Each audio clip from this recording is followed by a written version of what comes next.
Tag. Very nice, very evil. That's tag shit.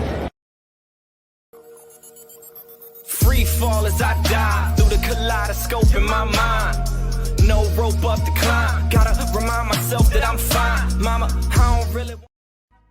Hey, so I remember telling y'all that my goal was to start bringing y'all TMI again, you know, tag me in. It was something that we did on a regular, and it was something that we did often. And the thing was, I wasn't by myself when TMI originally started. Y'all know who I was with?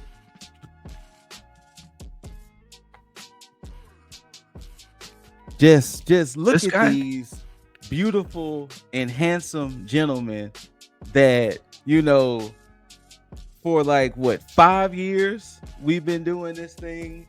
And Is it 5? Yeah, like pretty 4 sure or it's 5 years, yeah. And Yeah. like, I you just, know, we still going I just strong. felt the grays come in right here, you know? Right. You know, we still going strong, and we still trying to give y'all that good content, that heat that y'all like. Y'all know me. I am ScooterRay. That is that beautiful bastard over there.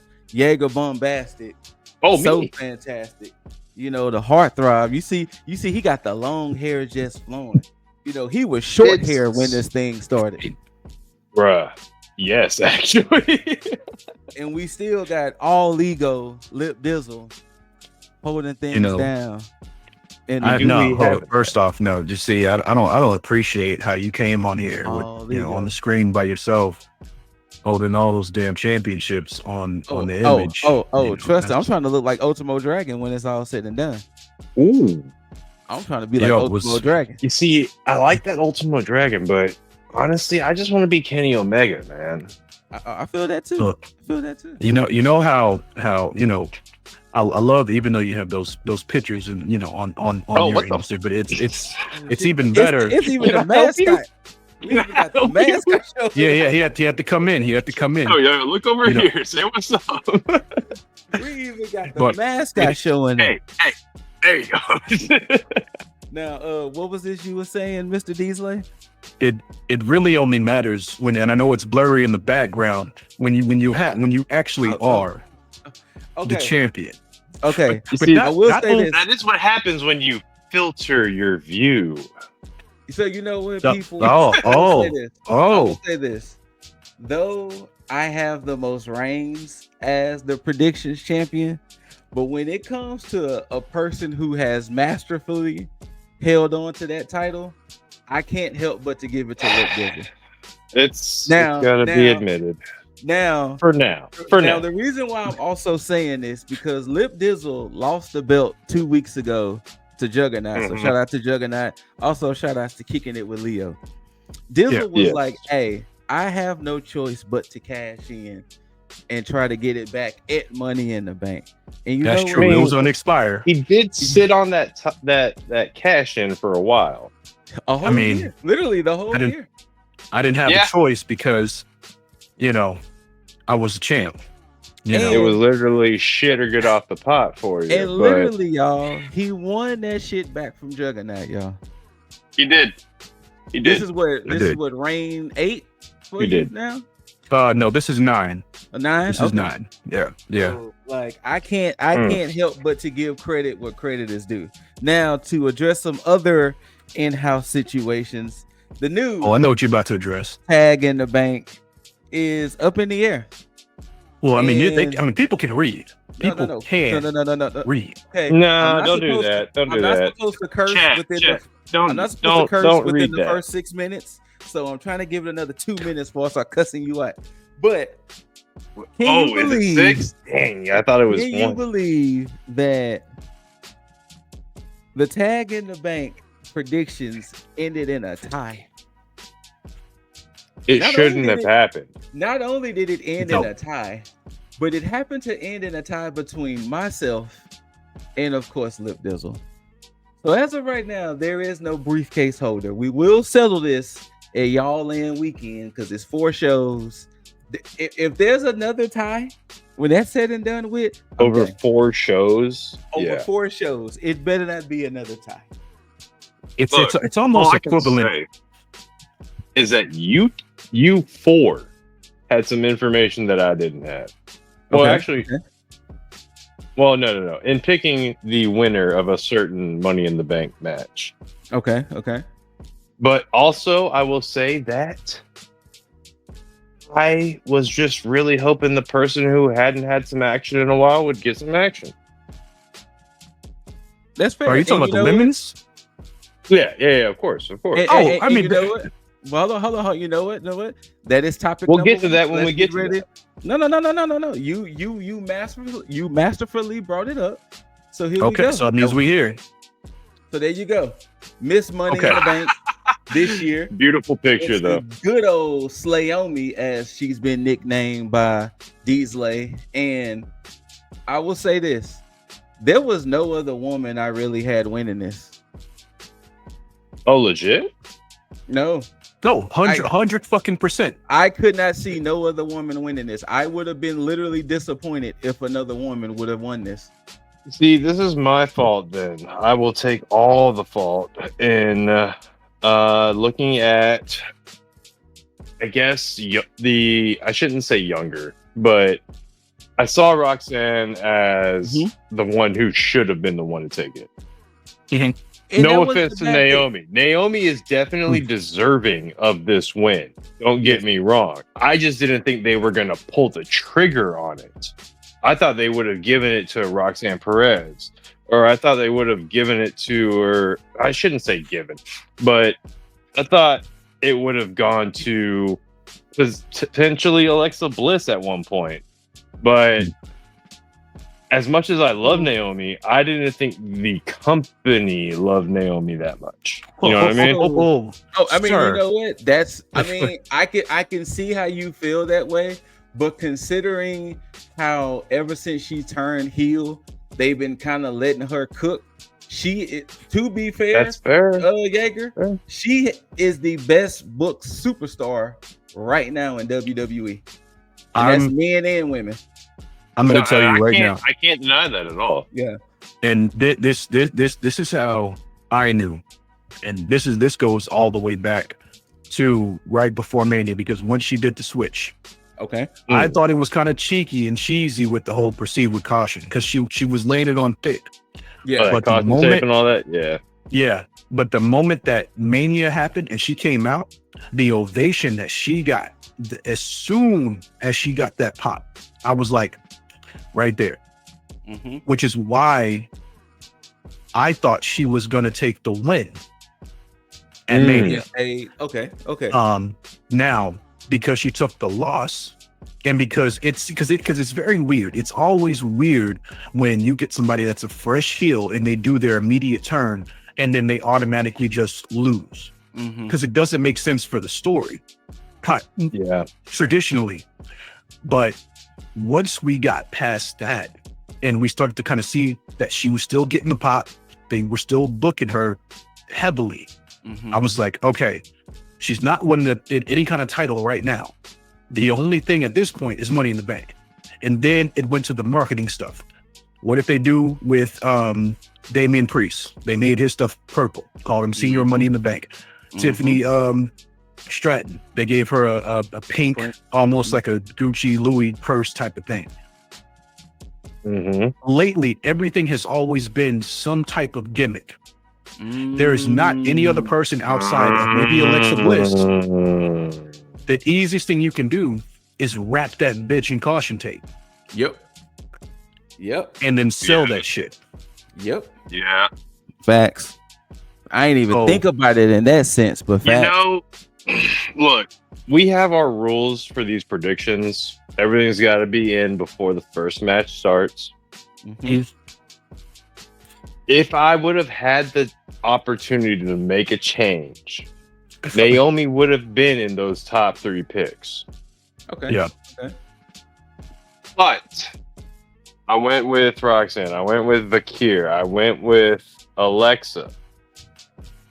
I thought Alexa was going to be the sleeper win, to be honest. I didn't know how. I didn't know, when. But, yeah, go ahead, Scoot. So to be fair, I was just telling Aranya that it's only been a construct of the last couple of years where Money in the Bank winners are kind of involved in storylines. Because to go off of what you just said, Jaeger, it's completely true, because the original winners were random ass superstars that you was like, okay, let's see what happens. So I can't fault you for having that thought process when it came to the women's one, especially with, like you said, Roxanne, Julia, Stephanie, Alexa. So it made sense that, hey, a random woman could take this, and hey, a random woman could end up being champion. So I'm not mad at that, but it was just going off of booking wise, it was hard not to go with Naomi personally. Yeah. And you know what? I'm gonna chop that up to y'all legitimately like watch on like look. I do catch episodes of WWE where I can, but other times I do rely more so on the highlights or the clips or from like just to catch up. Yeah. So yeah, this is my shortcoming on that front, but all the more happy that Naomi did get this. I am ready to see that briefcase wrapped in caution tape. I'm ready to see Naomi take that fucking belt. Oh, wait, has it been? Yeah, it's definitely been 6 minutes. We're good. Yeah. Now, WWE, do not let her be the first woman to fail. Please. That was the other thing I was telling you on the chat that night.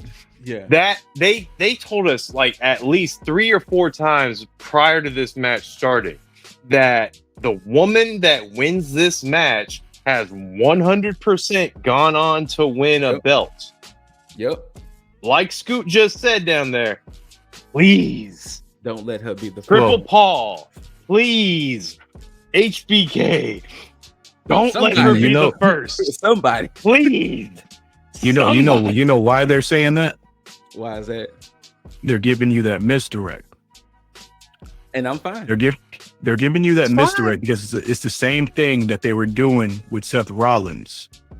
Because normally when they pull shit up, they usually go the opposite way. When it in terms of whatever they'll say, Naomi is definitely going to win that time. Now again, I could be wrong. There's always the percentage I could be wrong, obviously. But we got to think about it. Who's Tiffany's next challenger? She doesn't have one. She will. Do you know who it's going to be? Who's that? Jade. I can see that. Ooh, I can see that. And Naomi is going to get her get back after Jade got her get back. Ooh, that's going to be fire. As soon as Jade beats her, then Naomi cashes in. And because then the thing is, you know what? I Lip.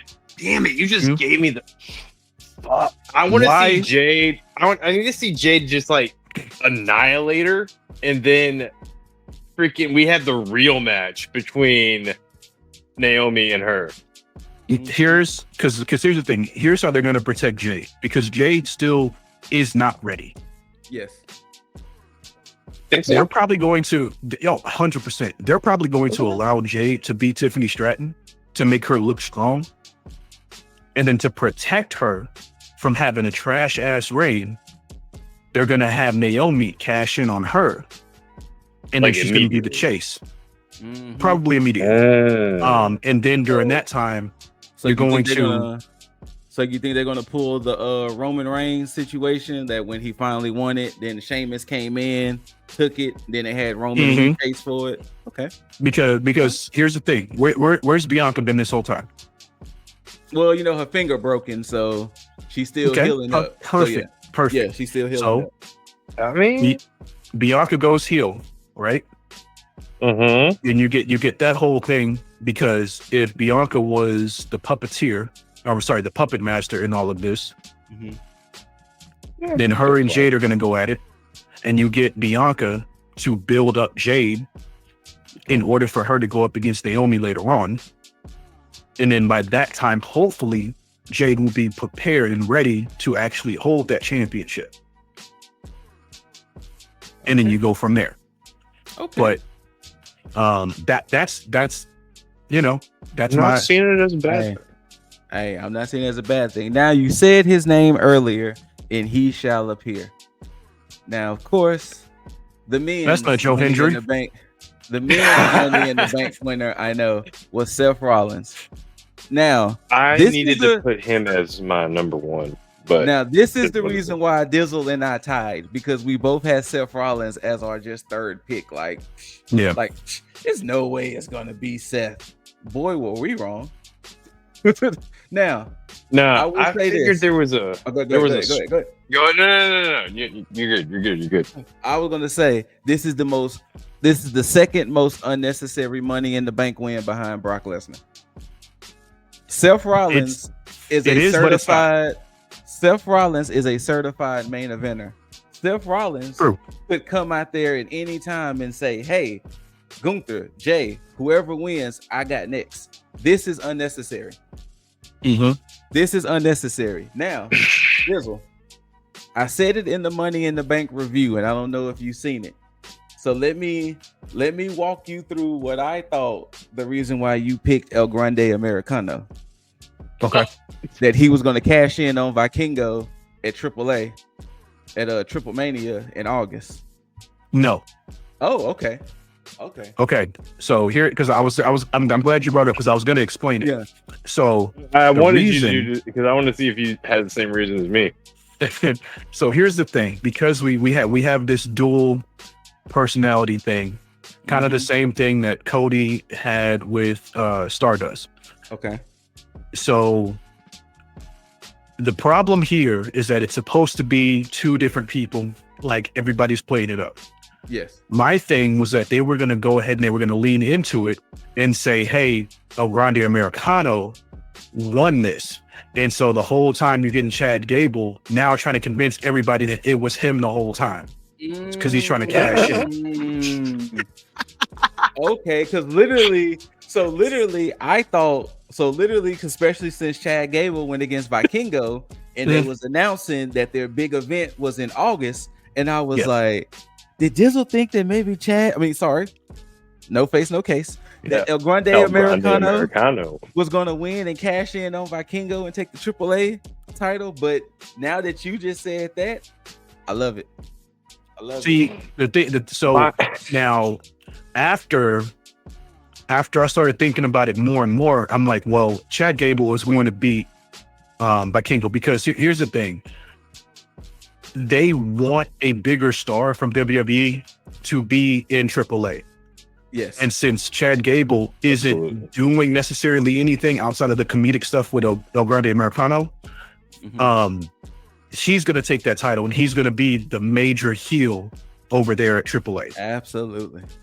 And then you're probably going to get out American Alpha over there, basically winning the titles over there and becoming that heel faction over there. Because what do you do at this point? Possibly Ivy going on the Reina's championship too. Absolutely, you make the Americans the heels over there in AAA. I like that. And then at the same time, you build up everybody else. You build up Mr. Iguana. You build up Octagon Jr. You build up Vikingo. You build up all these stars so that way they can transition over to WWE. That's the purpose of Chad Gable over at AAA. All I'm going to say is AEW definitely dropped the ball with them. But absolutely, 100%. Now, with the Seth Rollins thing, the only reason that Seth Rollins won this, and this is my complete opinion, is that they don't have an end game for Seth Rollins right now. So what you do is you give him a MacGuffin that's going to allow him to do whatever he can at the very. So you basically give everybody he could come in at any moment. So you give him that villain presence, where he could take any title he wants at any point in time. Which, if you watch Monday Night Raw, he kind of did do that. Which we'll bring up in a second, some highlights off of Raw. But yeah, he kind of did that villain presence thing. Which was stupid, by the way. Yeah. Highlights aside, I do have a prediction that this may be wild, But think about this. There's a budding feud that we'll get into from Monday Night Raw that may or may not come to fruition by the time they're in Saudi. Okay. And hold on. Since you. oh, you want me to go into it now, or you want me to go into it when we get to Raw? Right here. This was one of the highlights for Raw. This is a potential possibility. Mm-hmm. I'm thinking more about a person who got their haircut recently. Oh, he's next. Okay. Okay. So what I'm thinking is that, say we potentially get that person with a haircut against Mr. I can't see this floating belt here. That's when I think maybe Seth Rollins decides to cash in on the winner of that match. So this is the thing, and we're gonna get to it in a minute. Mm-hmm. I think the King of the Ring winner is going to dethrone Gunther, and that's when Seth Rollins is going to cash in. That's a fair observation as well. Yeah, I think the winner of the King of the Ring, and considering once again we're going to get there, considering who won the first of the Fatal 4-Ways, I think I see him as the winner on the men's side for We'll sure. see. Now. But Monday Night Raw. We got this to open up the show. We got John Cena coming out, basically announcing about how much days he has left. CM Punk comes. Was it 19 at the time? Something like that.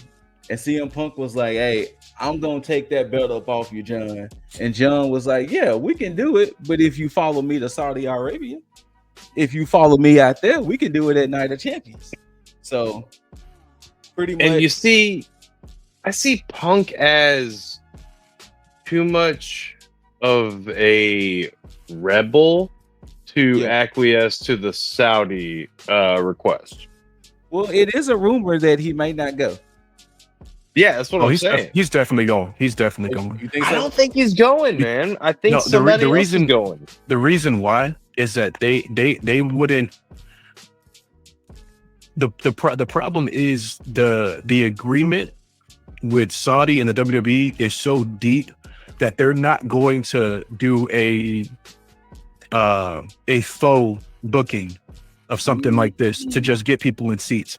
So, but after 5 years, wouldn't they? I don't think so. I'm kind of with this on That's this fair. one. I don't think they'll pull that type of stunt with that. Because you got to look. I mean, you got to look at it like this.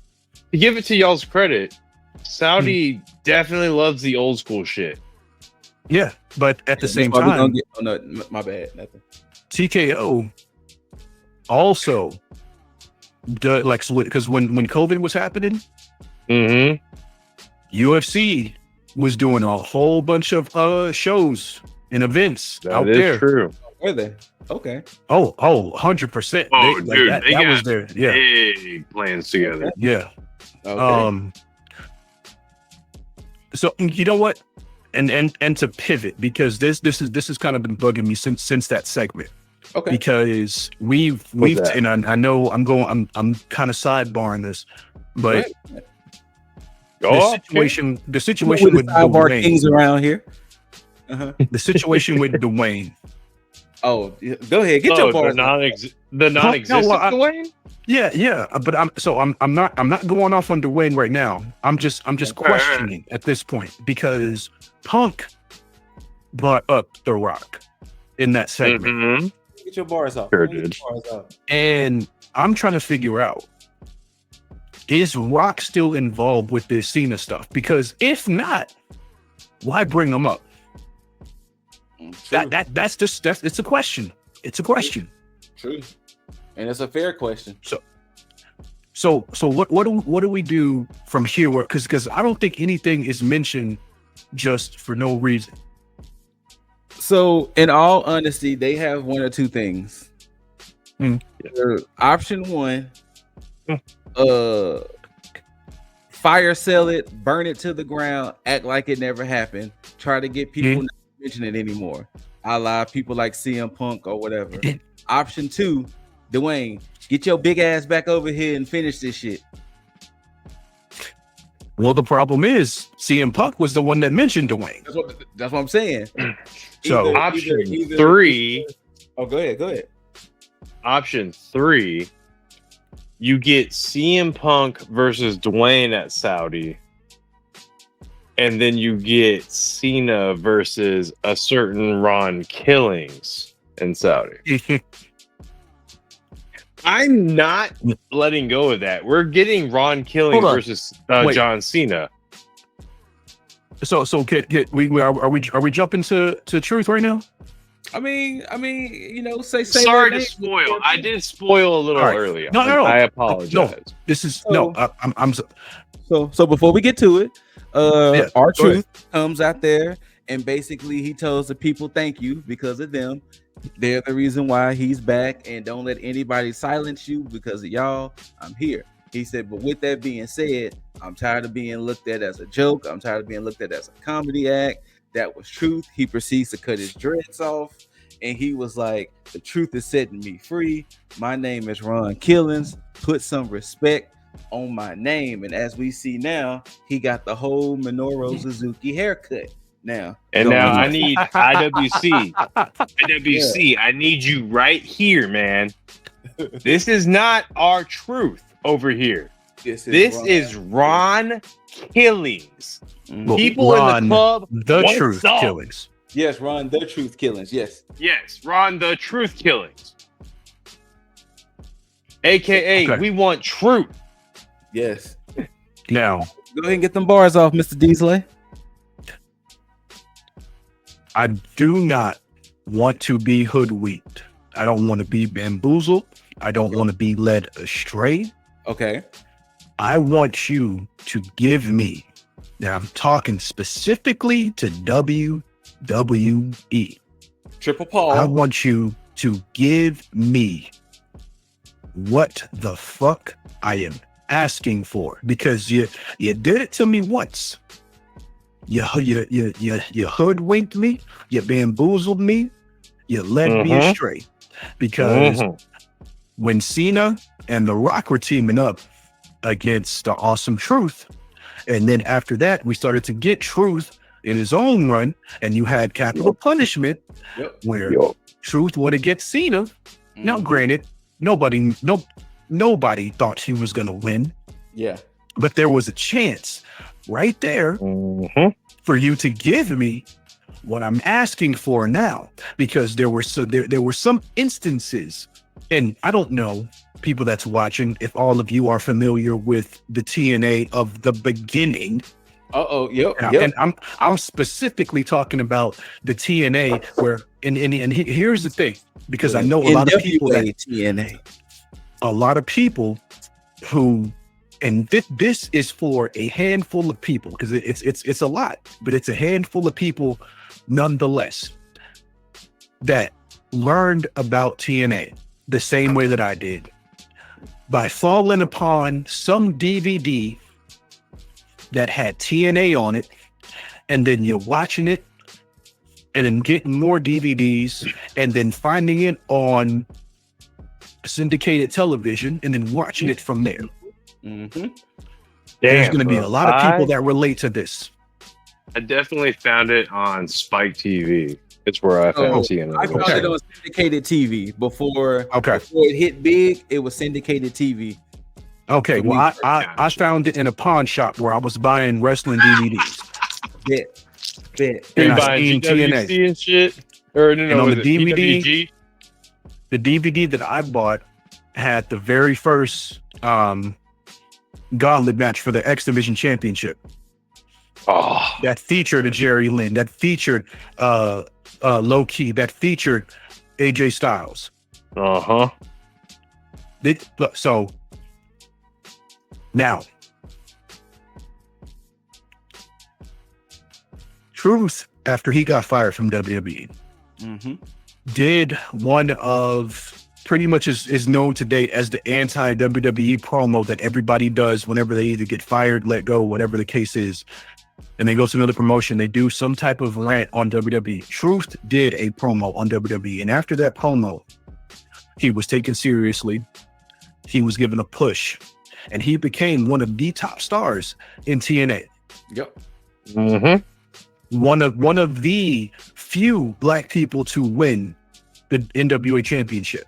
Yep. When I say that he was taken seriously, he was taken fucking seriously, and he was praised for it. Mm-hmm. Right now, WWE, you have a chance. Not like you did before, because before you were able to let him smoke, do the little Jimmy stuff and all this other stuff. Cool. Right now, you have a chance, and I know it's rumored. It's rumored that one of his things for him coming back that he lobbied for was to give him a serious run so he can go out on his own terms. Okay. If that's the case, you let him do his thing. You let him be as serious as he wants to be. And I know that I shouldn't say this, but I'm going to, because I'm not for just, hey, give somebody a title because somebody wants them to have a title. But I think out of everything that Truth has done, he deserves it. He's won basically every fucking championship in WWE outside of a world championship. Yeah. Yeah, I think so. Yeah. So give it funny to enough. So funny enough, I don't know what the sad thing is. Good. No, go on. I was saying, so funny enough, I don't know if you gentlemen were familiar with the Before the Bell podcast. One of the guys on there had said, of course, this when he was R-Truth. He said when they fought at Saturday night's main event, he said Truth should win. And even if it was a 1 or 2 week reign, then to kind of piss people off more, John Cena gets it back. So that way, of course, that'll make him the 18-time champion to even more solidify him as greatest of all time. But now, since this whole firing, rehiring, and switch now, I'm kind of with Dizzle now. You know, I'm kind of with Dizzle. Like, I don't like Look, maybe him not being the one to dethrone John, but maybe him being champion on Raw, the world heavyweight champion. If John really has only 19 days left, or whatever the number is at this point, if Saudi is legitimately his last showing, I can see no better person than Ron the Truth Killings taking his belt, finally getting that main championship, holding it, celebrating it, confetti everywhere, just dripping. And then as soon as he's about to leave that ring, you hear Seth Rollins' music play. Oh my God. Oh my God.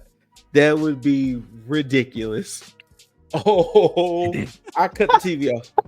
I cut the TV off. Cena's probably making it to December.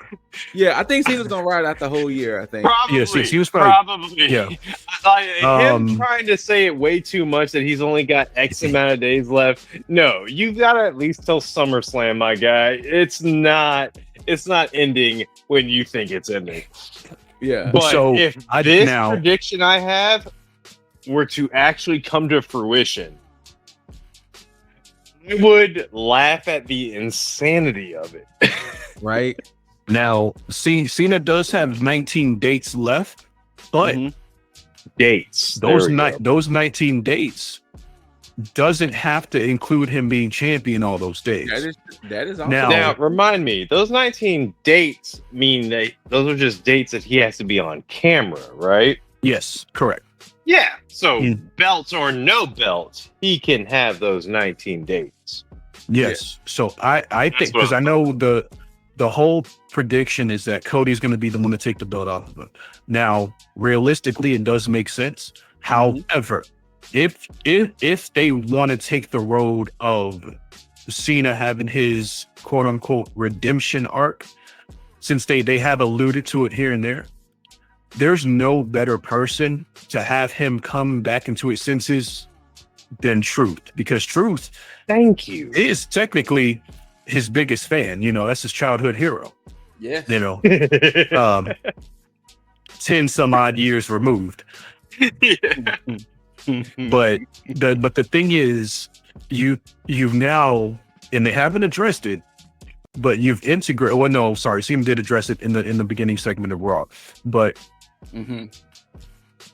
you have to do something with it at this point. So either you have them have a face to face, or you either have them have a face to face to resolve this, or you have them have a face to face to lead to Truth potentially.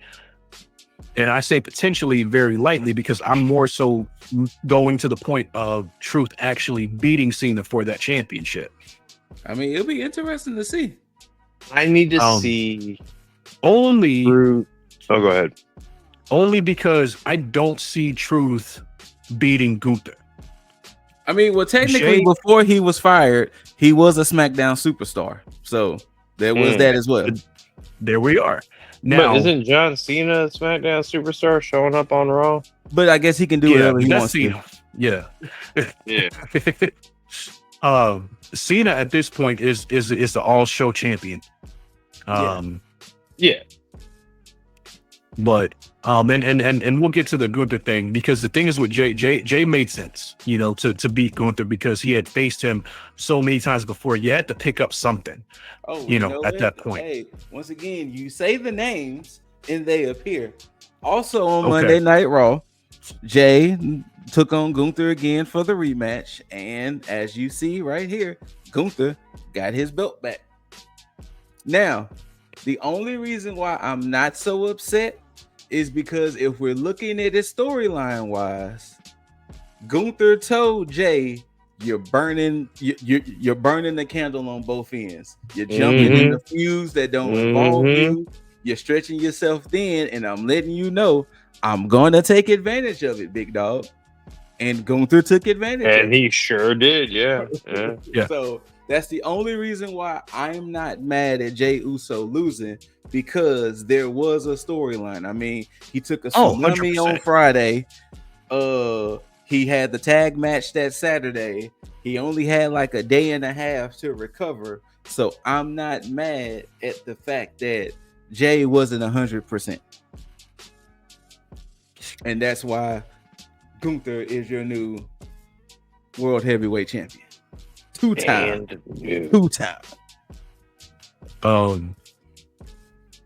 I want to say this. I'm with you. I'm with you 100%, Scoot, on what you just said. However, I don't know, and this goes to the people that's watching too. I don't know if anybody else had this feeling, and you guys can chime in after I say this if you felt the same way.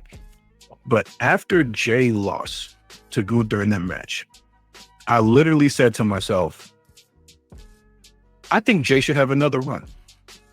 I think so too. As champion. As what? As world champion. Yeah. This one right here? Or excuse me, that one right there? Yeah. Yeah. I'm okay with that.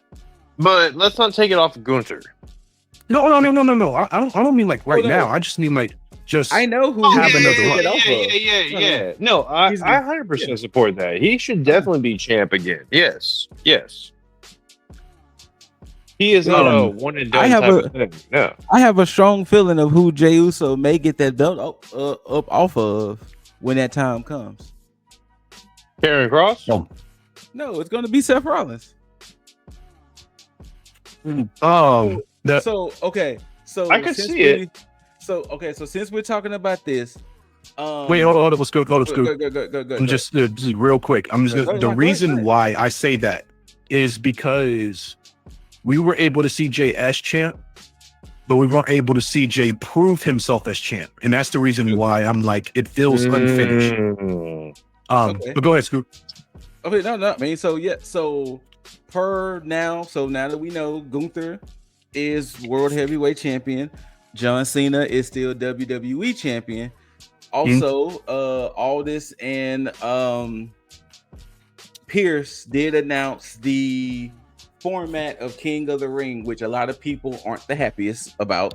But as you can see the format, there will be 4 fatal 4-way matches.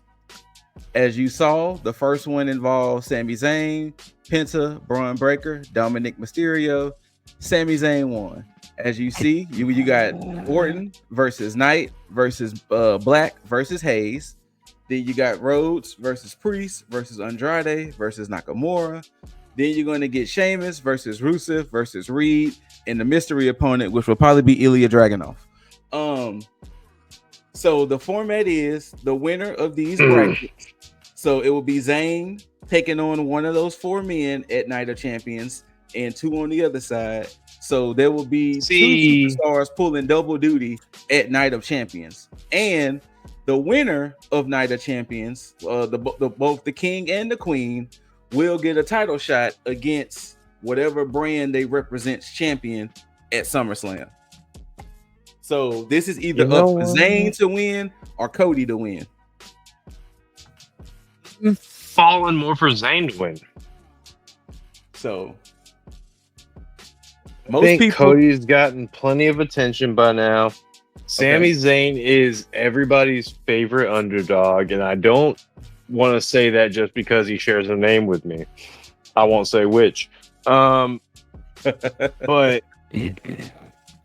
legitimately, I see this coming down to Sami Zayn versus Cody, like you just said. And like I said, on my end, I really want Sami Zayn to win. Sami Zayn has been due on so many fronts. And I don't know. But everybody loves an underdog story. With that being said, to go back, does he be a transitional champion to Sami Zayn? Does Gunther be the transitional champion to Sami Zayn? Because if Sami Zayn wins, it will be Zayn versus Gunther at SummerSlam. Oh, I'm aware of that. So does Gunther become a transitional champion? I can legitimately see Sami Zayn taking that belt where he should have taken it off of Roman. Okay. It does hurt Gunther in the sense that he became a transitional champion for that. Mm-hmm. But let's be real, Gunther's got plenty of time left. He can make up for being a transitional champion in that time frame. In what, like a few months? He has proven that damn near he's already in the Hall of Fame already. Exactly. Like he's all like you just exactly. He's already proven that he's Hall of Fame material. I don't think he's got to prove himself too much harder. So I think Sami can take that Night of Champions win and be okay. Because now that I'm paying attention, can be okay. Because now that I'm paying attention to this again, I put Cody Rhodes in the same boat as Seth Rollins. Cody Rhodes does not need this. Cody Rhodes can come out there and be like, "Hey, John Cena, me, you, do this again." Cody does not need this to get the title shot against John Cena. You know who needed this? Cyrus Black. You know who needed this? Fucking Rusev. You know who needs this? Bronson Reed. Maybe Sheamus. Cody doesn't need to be in this. Cody could have made the claim already. Mm-hmm. Now, I'm just letting y'all know to go ahead and bring them up one more time. Saturday night's main event is in Atlanta this year. And you know who's from Atlanta. Oh, yeah? It's going to be that boy, Oldberg. I'm just throwing it out. You think he's going to show up? It's going to be Gunther versus Goldberg at Saturday night's main event. And hold on a second. Do you think Goldberg takes the belt off of 3 or 4 spears? Fuck no. I need to see Gunther wipe the floor with that man, please. Because remember, Saturday night's main event is WWE's counter programming to Y'all In. Oh yeah, I keep forgetting about that. Yeah. No, they're gonna have to have slobber knockers of matches in order to distract us from the other. I see you over there with the thinking face. What you got? And I'm gonna show the women's in a minute, but this I'm gonna thinking. answer the question about King of the Ring. Okay. Oh, sorry, I'm gonna answer the question about Gunther in a second, but I'm gonna go on a rant about King of the Ring. Right, hold on, Because do you need the solo? You need the solo layout? no. I need this bracket up. Okay, my bad. Go ahead. Because here's the problem, and this is coming from, and Scoop, you can attest to this. Yeah, you can attest to this as well. Growing up, King of the Ring was a special, for lack of a better term, who's up next tournament. Yep. That's what it was meant for. And everything in King of the Ring was built around story to a greater or lesser degree, depending on the matches that were involved. Mm-hmm. In this tournament, just specifically this bracket here, there's people that's irrelevant, Nakamura, Sheamus to an extent, but then you have everybody else that could use some type of story. Zayn, Penta, Breaker, Mysterio, Andrade, definitely, Priest, Rusev coming back, Reed, LA Knight, Aleister Black, Carmelo Hayes, exceptionally. Carmelo Hayes especially. This tournament could have increased the stock of a lot of these superstars. Mm-hmm. And they decided to do the obligatory bullshit of making these fatal four-way matches to enter into the fucking semifinals. Yep. That's not the King of the Ring. Nope. This is it's not a very lazy way of doing it. 100%. And before we get to the ladies, absolutely, they definitely could have used this some more based on what they have going on with their titles. Now, to answer the Gunther question, nobody in this tournament is taking the title of Gunther. Wow. Anybody who wins this tournament that's not Cody is not winning a championship. You can even make the argument.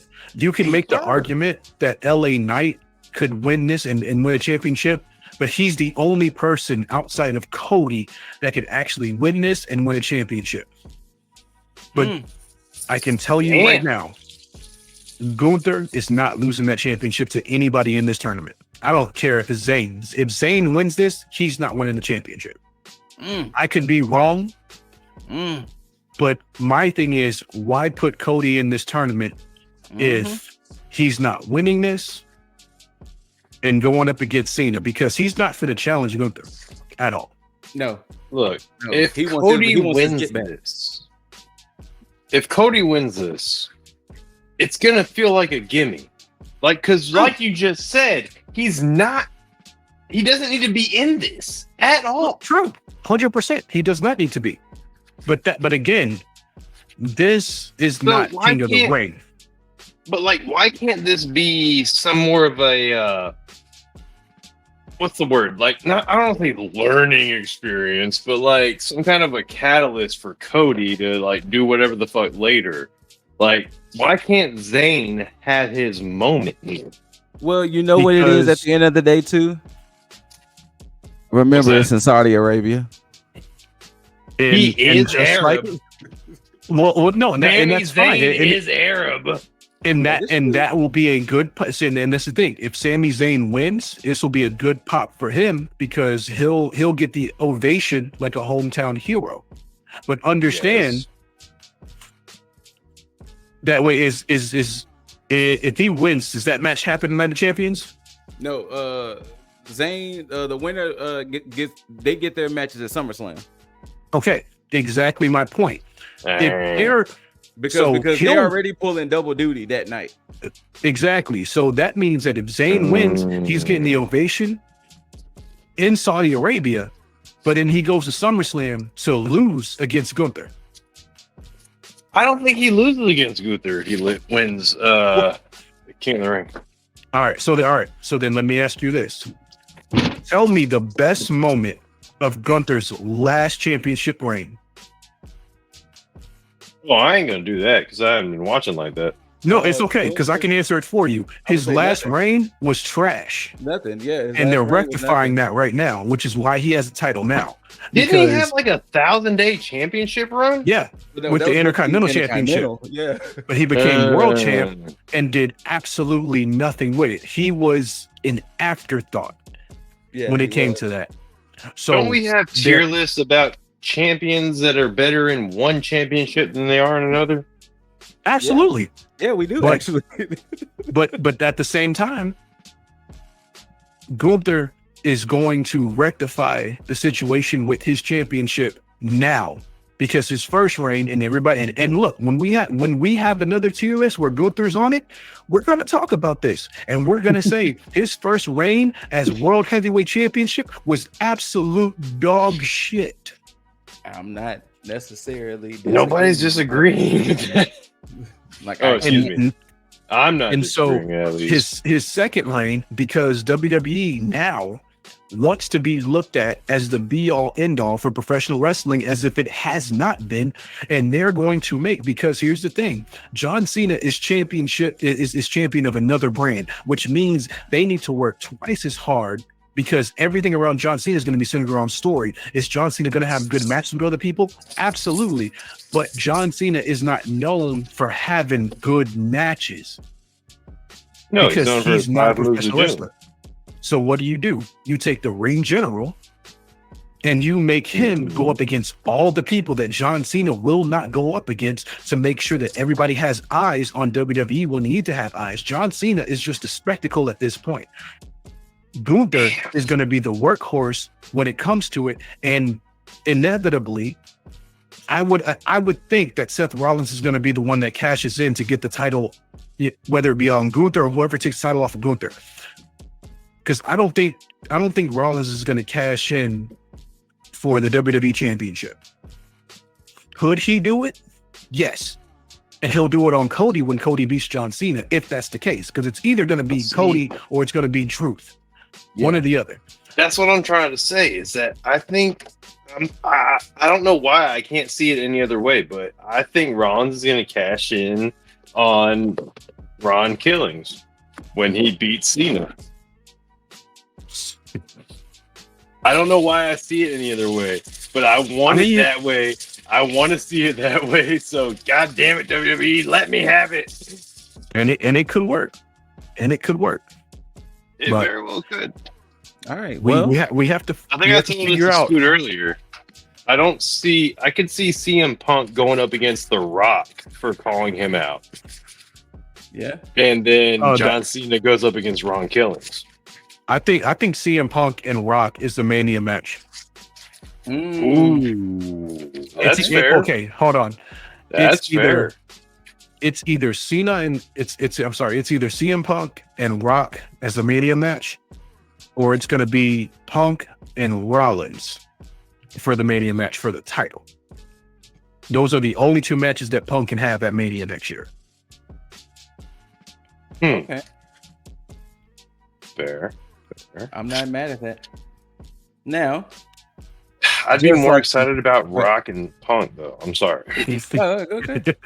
But just like the men's, the women's have their own bracket. And we saw Roxanne Perez qualify. She beat Rhea Ripley, Kairi Sane, and Liv Morgan. We also have Jade Cargill, Meechin, Piper Niven, and Nia Jax. Charlotte Flair, Bliss, Chelsea Green, and Candice LeRae. They spoiled her returning Asuka, Stephanie Vaquer, Raquel Rodriguez, and Ivy Nile. So those are your ladies for the Queen of the Ring. I would really like to see, and hey, spoiler alert, Roxanne Perez won on the first bracket. But I wouldn't mind seeing Roxanne Perez and what was on the other bracket? So Perez is either going to go against Cargill, Meechin, Niven, or Jax at Night of Champions, of course. And I think this is where Dizzle's prediction comes through. I think Jade Cargill wins this. That's where I'm at too. And I think we might get Jade Cargill versus Charlotte Flair. 100%. More than likely. But if Charlotte wins, I'm throwing my remote through my TV, not at, through. I feel that too.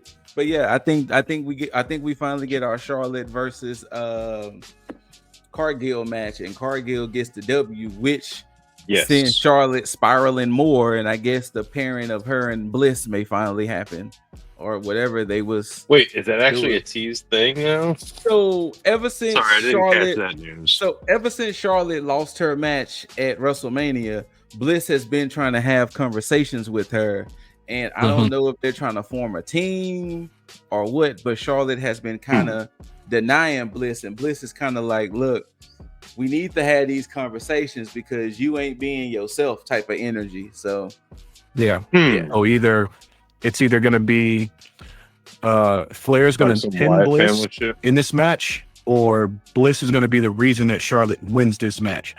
Then she's going to go up against, I would either say Asuka or Stephanie Vaquer. It's got to be Asuka.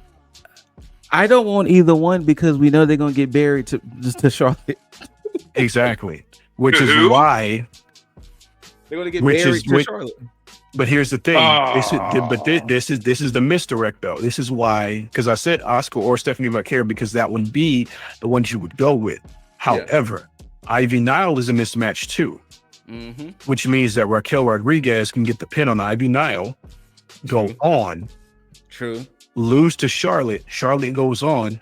Jade either pins Michin or Niven. She's not going to pin Jax. Yeah. She either pins Michin or Niven. She goes on. She beats Perez. Perez, done. Because Perez is going to lose either to some shenanigans, whether it be because of Liv or Raquel. It's definitely going to be because of Liv. Nah, I honestly think at this point, since Liv got into her whole thing with Nikki Bella, I think they're going to be separate from the situation. I think they're going to be set, and then I wouldn't be surprised at Evolution we get the Bella Twins versus Judgment Day for those tag titles. Oh, get the fuck out of here! Oh, so you didn't see the Nikki Bella and Liv Morgan segment? Oh no, I saw the segment. I just don't care for it. Oh, I don't either. But this is where it's either going to be Liv versus Nikki, or it's going to be the Bella Twins versus both of those ladies for those belts. I will rant like Leo would rant. Well, for this situation. I'm telling you, it's going to happen. It's going to happen. I would rather have just one Bella on the camera instead of both. Nope, it's going to happen. DB is retired, so it's 1,000% happening. Yo, what if DB comes back, or at least shows up? There was a rumor before. There was a rumor that maybe DB could take on John Cena in one of his farewell last matches. But all right, so overall, we think Cargill is going to take this one, most likely. It makes the most sense. So that is the women's now, gentlemen. I think Perez legitimately gets to the finals with Cargill. Is that right? Am I looking at that bracket right? Oh, yeah. No, never mind. My bad. That's Perez. I think it is going to end up as Perez versus Cargill, but I'm looking at, probably Charlotte versus Cargill, and then Cargill wins it. Yeah. Because like I said, that's going to be the bulk of Night of Champions. We're going to have 2 King of the Ring matches, 2 Queen of the Ring matches to determine. Then we're going to get Punk and Cena and whatever else they decide to do at Night of Champions. But that's pretty much Night of Champions is to determine who's going to be King and Queen of the Ring to see who gets their title shots at SummerSlam. Now, gentlemen, moving on to our NXT, we do know this beautiful young lady debuted last week on NXT TV. Look at Blake Monroe. Now, since Dizzle just kind of put the cart before the horse, when she came out, they just said, the glamorous, and she had a pretty nice little vignette this past Tuesday on NXT, and like Dizzle just said, she will officially be known as Blake Monroe. Now, What is this I Dream of Jeannie like graphic here? It's kind of giving that whole being sexy and you know that. So this is what I said on NXT AG last night. Not last night, sorry, Tuesday night. I think what they wanted to do with Tiffany Stratton, they can do with Blake Monroe. As in, we're gonna see this woman beautiful, glamorous, but when that bell rings, she's going to take your fucking head off. And since Tiffany was being so new, she couldn't give that killer instinct yet because, you know, she was the buff Barbie. You know, she was daddy and daddy's money and this and the third. But now I think they can officially see that vision with Blake Monroe that, hey, she's glamorous, she's beautiful, she's pretty. But when that bell goes ding, she's going to murder the woman standing across from her type of energy.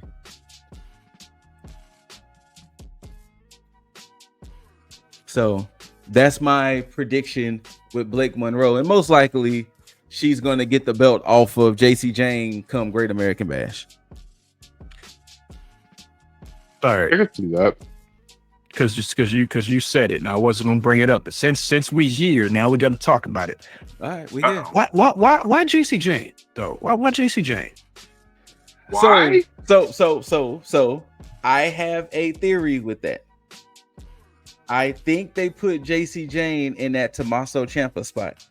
Because remember, when Tommaso Ciampa first went for the championship, we were all like, why is Tommaso Ciampa fighting for the title? And then next thing you know, Tommaso Ciampa won, and we was like, oh shit, wait, what the fuck?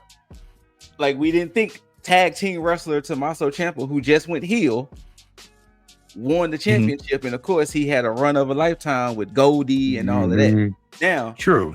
Now, this is the downside.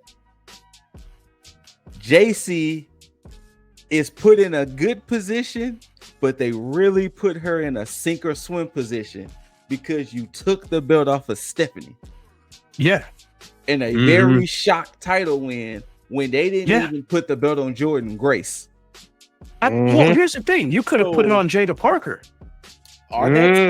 But it wouldn't surprise me that they did it with JC because you've been here the longest. Man. If that comes down to the reasoning, that's think about no. Think about it. Think about all the women in NXT. Yes, Jordan Grace is a veteran. JC is the only woman there. Remember, she had Toxic Attraction experience. She's the only woman there who's been there the longest. Wait, what about Gigi? No.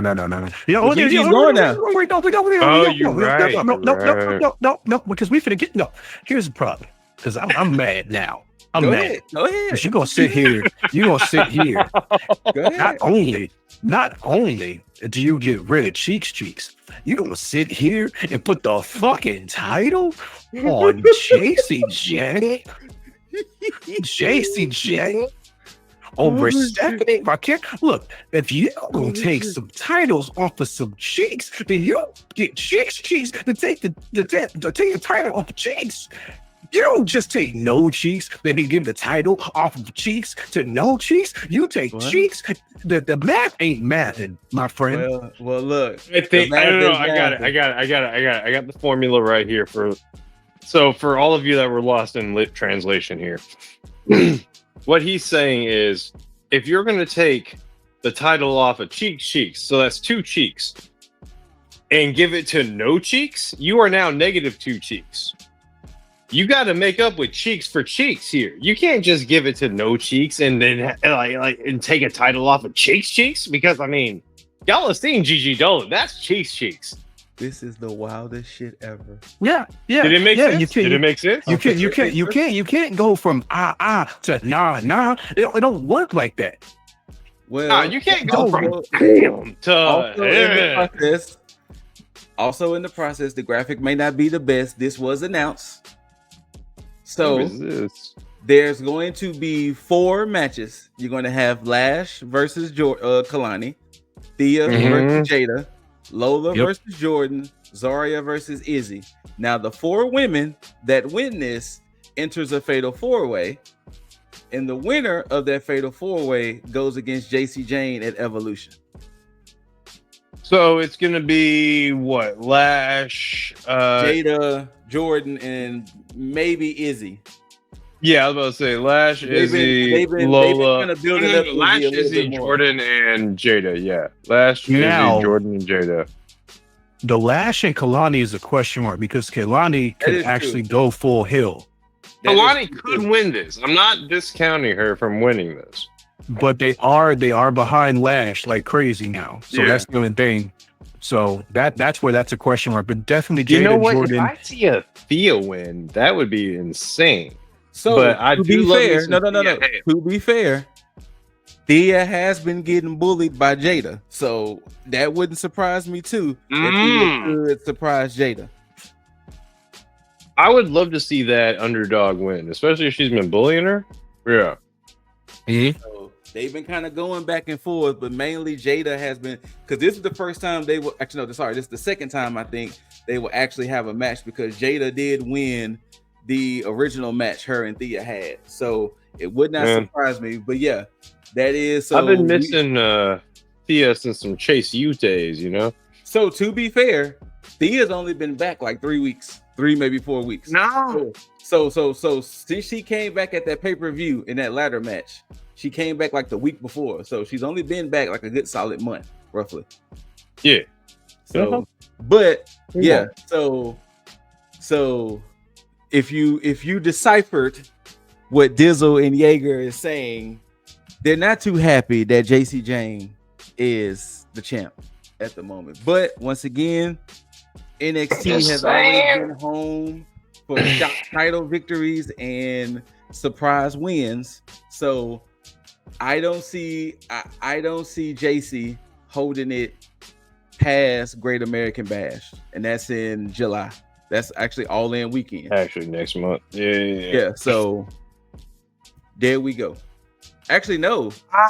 Actually, I'm lying. She will have to hold it past All In weekend because Evolution is that Sunday.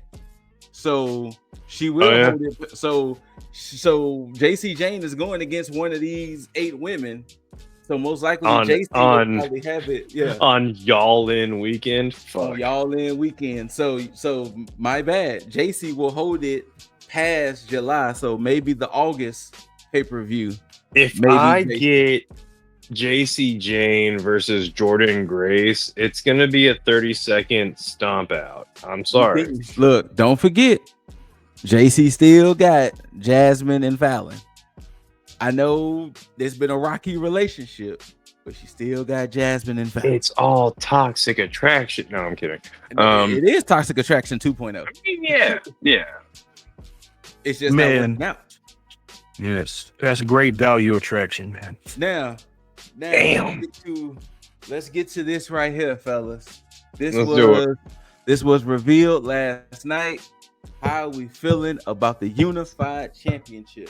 Now, for those that don't know, at Y'all In, we're going to get Yusuke Okada versus Kenny Omega, Continental Champion versus International Champion, winner take all, and this is the belt they get. Now, what you don't see on the left side, it's Kenny Omega hitting the One Wing Angel on a plate. On the right side, on a plate, is Okada hitting the Rainmaker. There you go. So I will comment first on this. Them calling it simply the unified title. I understand it. Because if you were to have simply called it the Intercontinental title, the world would have probably imploded, exploded, some kind of ploded. There would have been some type of legalities behind it. Yeah. You could have just left it at you could have just left it at fucking international title. Or whatever the fuck. But the unified champion makes it sound like an end-all be-all, which it sure as hell ain't. Following up past that point, as far as my comments on the title go, the storytelling process for this was beautiful on AEW, at least. They actually spent the 10 minutes for those of you in the IWC that didn't watch the little 10-minute clip on the history of Okada and Omega. I highly advise just watching that 10 minutes, if not going back and watching their feud, their 4-match feud. And you'll find out why if you watch it. Well, now, the amount of history and production value they put behind that had me invested in this up until this unveiling moment and everything that happened during that moment. So I will ask both of you gentlemen this, and Dizzle, you can go first. Yes. Does absolutely. this match live up to their IWGP Tokyo Dome matches? Go ahead, Lip.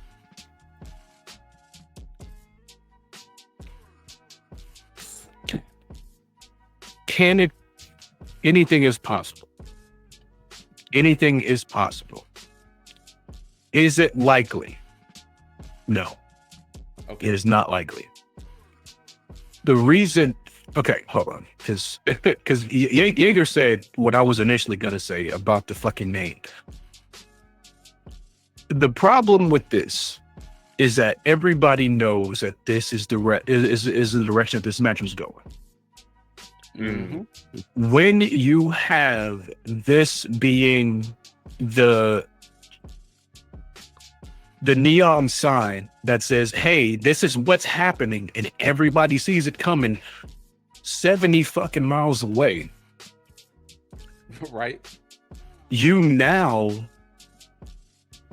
have to deliver. And it's a situation where you've had so much time between once they put that neon sign up to the point where we get to All In, where there is no reason, and I mean there's absolutely 0% reason why this shit shouldn't be a fucking 6-star match. Okay. Because you've had ample time to put this together. Now, am I saying that they can't do it? No, I'm not saying that at all. I'm saying with what we've been shown with AEW as of late, outside of a few things that they've done correctly, the majority of what they've done has been shit. Okay. So it's hard for me to believe that they are going to produce what New Japan produced with these two. Because when you go back and let's just take away the fact that, yeah, these two have ample time. Kenny Omega is not the same Kenny Omega that he was in New Japan. Absolutely not. Okada is not the same Okada that he was in New Japan. When these two would, we're not going to get the same intensity. I guarantee you, we are not going to get the same intensity that we got in match 1, in match 2, in match 3. I'm leaving out 4, just slightly, but 1 through 3, we're not getting that.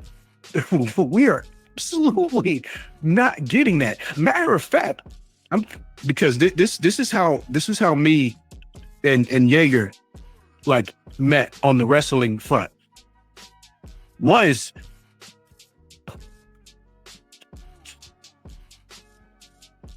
Wrestle Kingdom. Yeah. Like, no, sorry. Wrestle Kingdom was a part of that, but we did talk Wrestle Kingdom, but it was more so when the G1 Classic was going on in 2019. Oh, but yeah, but 18 or 19, but yeah. But at the same time, like you have to understand. I get it. Everybody wants this shit to happen. And everybody wants this dream match in America for AEW. Unfortunately, as much as I would like it to be, this isn't gonna be the same thing. And that title, because I'm bringing it back, that title is the absolute representation of what this match is potentially going to be. And I'm sorry. Can I be wrong? I hope that I'm wrong. Okay. But I have a feeling we're going to come on here and review this shit. And I'm going to sit here and be like, you know what? I told you so. I can see it, to be fair. I'm sorry, people. Especially like you said, they've been booking this for them to have a collision course now for literally since Okada won that championship when Kenny gave him the belt. So they've been on a collision course. This has been an inevitability since Okada signed to AEW. But you know what? In my opinion. No, you're not wrong. No, you're right. You're absolutely right. Look, is it going to be Okada Omega 1 through 3? Absolutely not. Is it going to be a 6 or possible 7-star match? Highly unlikely. I give it a 4. I'm actually holding out hope for a 5. Ooh. I'm actually thinking that while there's going to be shit that just holds it short of a 6-star match, I'm thinking that the only thing that will hold it from being a potential 5 or 6-star match is what has now become known as dick moments. DIC. Don't spell it out like DICK. DIC stands for distraction, interference, or confusion. Yep. The only thing I find unfortunate about this match is because that fucking picture right there. Okay. Hold on. Before you get into it, I'm gonna walk what happened. So earlier in the night, we saw Don Callis interrupt Okada, and you know the family kind of surrounded it. You know, Okada dropped his infamous bitch and walked off. After they announced all of this was happening, Callis's piano tune hits, and he comes out, and pretty much it seems like Okada is somewhat aligning himself with Uncle Don. And he proceeds to beat the shit out of Kenny O.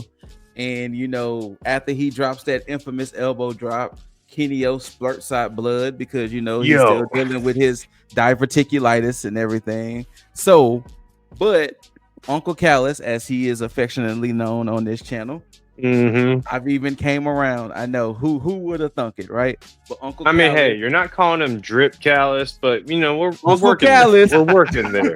We're working. Uncle Callis and Okada seemingly leaves together.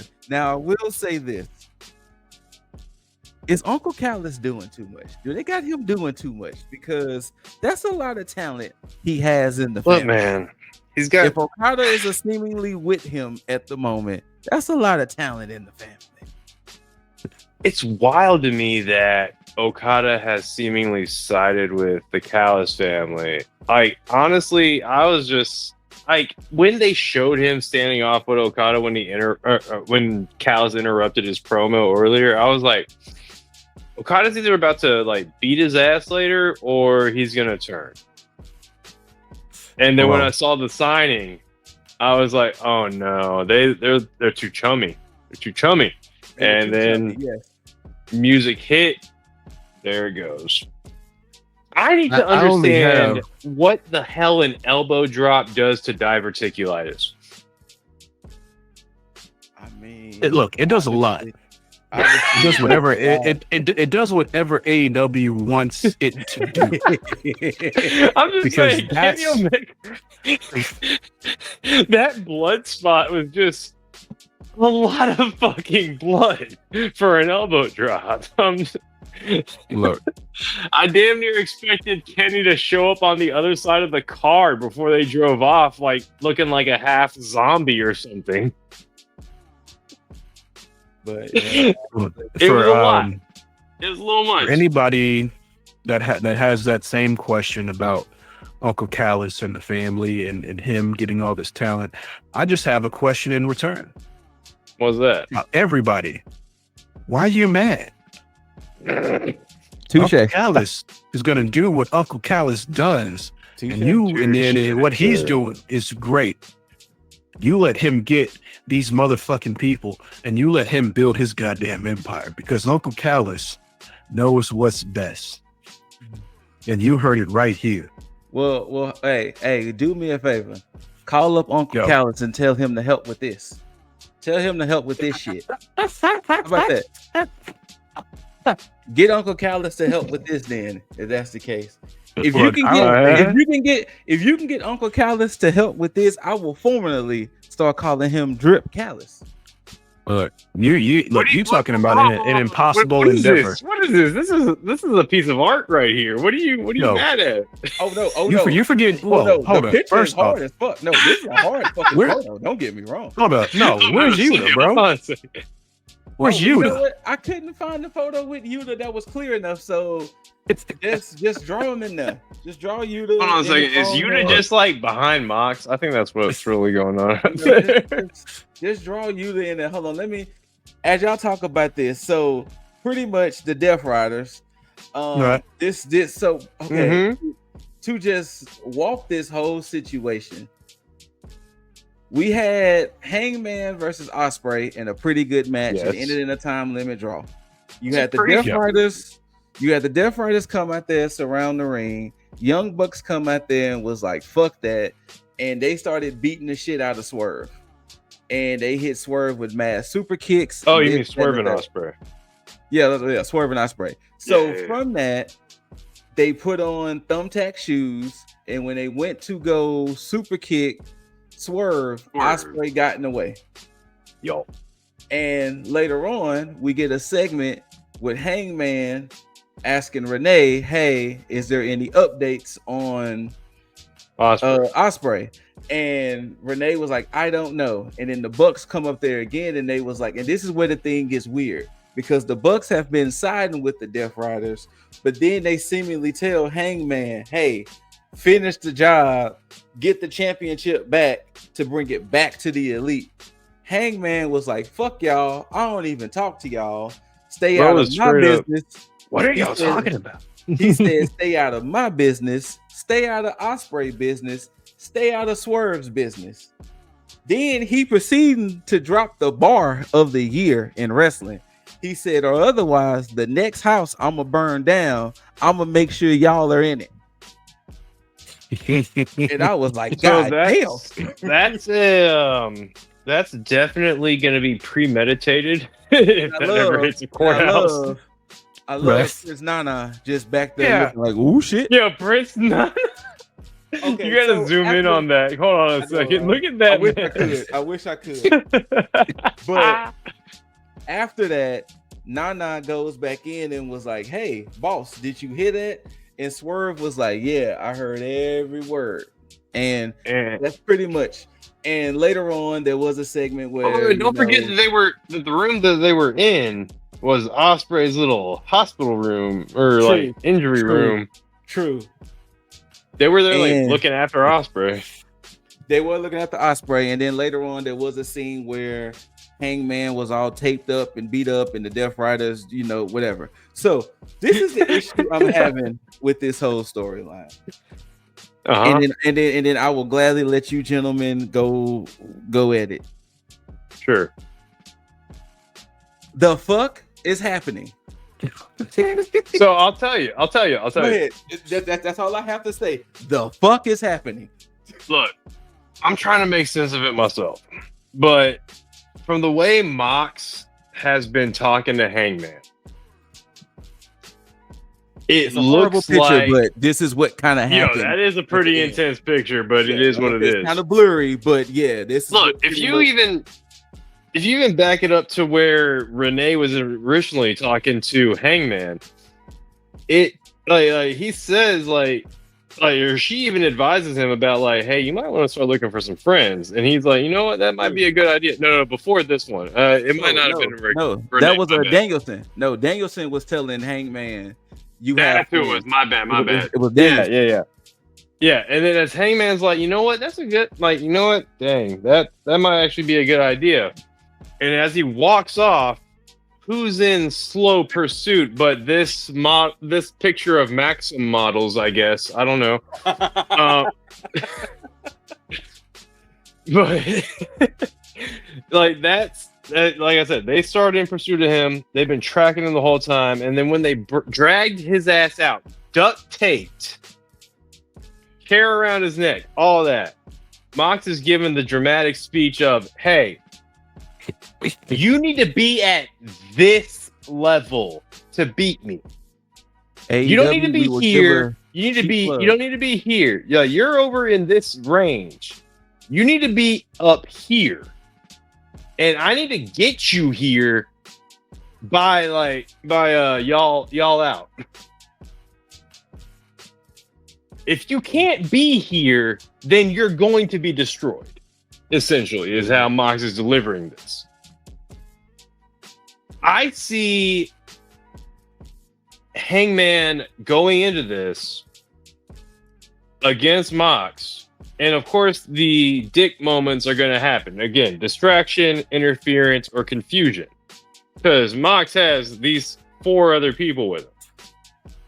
I can easily see the guy that Hangman just told to leave the fuck alone coming in and helping.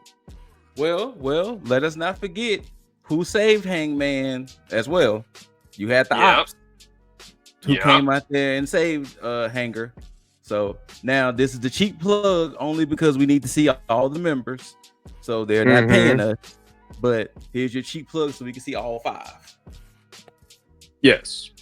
I like that shirt. Let me get it. Legitimately, that is a really good shirt. I could legitimately see though the entirety of the Death Riders going up against Hangman, I'll be back, gentlemen, and Swerve. I want to finally see the bromance come to fruition between Swerve and Hangman. I mean, call it what it is, but like they've shared blood with each other at this point. Yeah. And see, and to piggyback off of that, because it's and anybody who has had a fight with anybody that they're cool with now, and this again, like Jaeger said, it's some bro shit. Yep. Anybody who's fought with anybody and you've hated them during that time, 9 times out of 10, you're probably very close or you're somewhat in proximity to have some type of friendship with that person, because there's something about a physical altercation with another person who knows other people that you know tends to do for you. Now, it is the absolute worst kept secret once Hangman beat Ospreay to become the number 1 contender that this was going to be the case. Yeah. And I think that they're handling it absolutely horribly now sure. Because it went from being very predictable to just and again, this could be something where there's a big misdirect and they do something different, but it seems, just like you said, it could be something where everybody's all on board to help AEW get back on track, a la Sting / NWO situation, where now you have Hangman going up against Death Riders. Nobody's been able to figure out the equation that is the Death Riders. And now You had Hangman go up against Jon Moxley, where it seems like all hope is lost because everybody has abandoned all hope. Shout out to that T-shirt that I'm probably going to buy within the next few hours. That is a really dope shirt, though. I'm not gonna even deny that. Swerve comes in, helps Hangman out of the whole not so subtle saving of Hangman from Swerve, because they've already alluded to him being like, I will never. What does WWE say? Never say never. It's going to be the same situation. Now, the fact that what Scoop has just basically recapped for all of you with the situation with Ospreay's injury and the Bucks and Hangman altercation, the fact that Hangman said, and I'm paraphrasing because I forgot what the actual line was, but don't worry about Swerve's business. Why would you give that to us? Exactly. Hey, why would you tell the Bucks on camera, leave Swerve alone? Yeah. Or the next house I burn down, I will make sure you two are trapped in it. Yeah. Why would you do that unless it's a bigger play where now it's like, okay, well, we had the whole Swerve situation. Are the Bucks in on it as like a Trojan horse type of thing to get AEW back on track, where it's like, we got to get our house back, so let's go ahead and act like we're with the Death Riders? Well, see, so that's the reason why I thought it was weird that, you know, this conversation happens, since they've been aligning themselves with the Death Riders, and for them to say, we giving you the lane to go get the belt, who coincidentally happens to be from Jon Moxley. And if I did see that correctly, I could have sworn next week when they're in Mexico, it's supposed to be the Bucks and the Death Riders versus, I think it was the Ops and somebody else. I can't remember who it was. So it's like, I'm really confused, because whose side are you on at this point, Matthew and Nicholas? You know, like, they're on their side, sir. I mean, they're on the EVP side, sir. Apparently, because yeah. So let me ask you this: Hey, y'all in? Do we get this for the second time? Do we get Hanger winning that championship, or do they do my original prediction like I predicted, but it didn't happen? I think we get Hanger winning at Y'all In, man. I actually think we get it again. I think, because look, the first time was against Kenny. That is true. This is against Mox, and like for the good of AEW soul type of shit. You know what I mean? So this is like Hangman fulfilling his prophecy, or like his potential type of shit. And I get that. There is still a part of me that feels like we may get a disappointing ending at Y'all In. You think we're gonna get a Mox win? Look, okay, Dizzle, I'm not trying to tease. I have a Dizzle moment. Remember how Dizzle was all in on Hangman? I am still. Look, the fact that Dizzle is laughing at his own moments. I am still all in on this gentleman here. Nah, he just got back from climbing Everest. He ain't doing that. Exactly. That's why Hanger can lose and Darby can win. Do you think Darby comes in and fucks up the Hangman win? No, Darby is the one to finally dethrone Mox. Not so much he fucks up the win, that Darby is the one to I've been saying that since jump, that I thought Darby was going to be the one to dethrone Mox, but of course he went to go climb the fucking mountain. because I thought Darby was going to be in the Owen to win the Owen, so that way it would have been Darby and Mox at y'all in. But I don't know. All right. I still have a looming feeling that this man is still the one to dethrone Mox. Now, I'm gonna say this because we all had this prediction that Darby was the guy to do said thing. Mm-hmm. Now, in the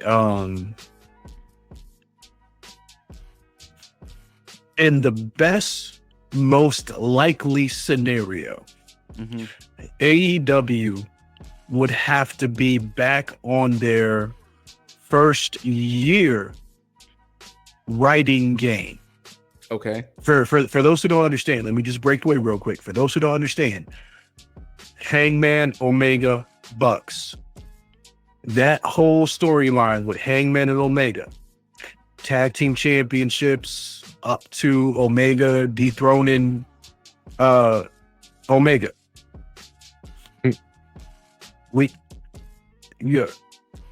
They would have to be on that type of penmanship with this shit.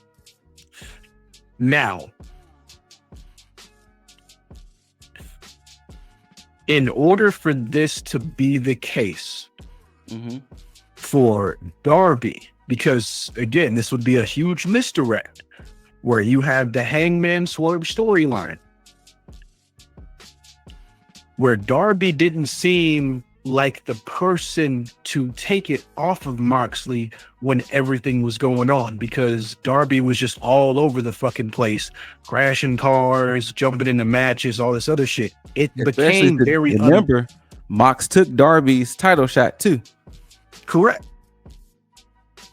Darby easily became, he went from being the most likely to the least likely with everything that was going on when the Death Riders were having their momentum. Now, if they're on their penmanship game, having all this stuff go on with Hangman, Swerve, Ospreay, and everybody else, just to take eyes off of Darby, to have Darby then come back and to be a key player in all of this, they would have to be writing at a flawless rate for Darby to be the person to do this. Now, can they do it? Yes, they can, because they've shown that they can do good storytelling. But as of late, and holy shit, man, if they pull this shit on everybody, be like, hey, we decided to have a whole year of just bad storytelling for everybody with the fucking Death Riders, just to cause a misdirect to say, hey, Darby's the next up. We did all this shit. Look, I would literally just give the fucking title away to somebody. Like, I would just predict the worst. If that's like, if you gonna like for real, seriously, if you do all that shit to have Darby come back to be the most viable person to take the shit off the Death Riders after giving me trash ass storytelling, take the fucking title away from me, bro.